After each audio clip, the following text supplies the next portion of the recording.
1971 সালে যখন স্বাধীনতা যুদ্ধ হয় তখনও কিন্তু জামাতে ইসলাম স্বাধীনতার বিপক্ষে ছিল, স্বাধীনতা যুদ্ধকে এবং স্বাধীনতাকে অস্বীকৃতি জানিয়েছে।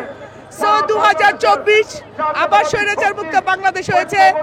আসলে কেউ তো কারোর খোলস চেঞ্জ করে নাই, সেই 71 সেই 2024 তারা এই 2024 এসো অসম্মতি জানাবে নির্বাচনকে। জনগণের পক্ষে যা যাবে, জনগণের স্বাধীনতা এবং সার্বভৌমত্বের সাথে যা যাবে, তার সাথে আমার বিরোধে দাঁড়ানোটাই হচ্ছে জামাতে ইসলামের সৌন্দর্য। জনগণের বিপক্ষে অবস্থান করাটা একটা স্টাইল হয়ে গেছে, বাংলাদেশের বিপক্ষে অবস্থান করাটা জামাতে ইসলামের একটা স্টাইল হয়ে গেছে।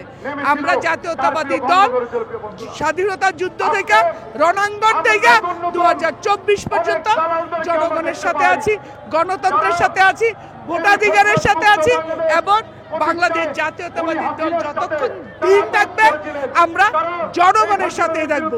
গুম হব, খুন হব, আবার ঘুরে দাঁড়াবো। যতবার বাংলাদেশ ফ্যাসিস্ট হবে আমরা ততবার আগস্ট হয়ে দাঁড়াবো ইনশাআল্লাহ।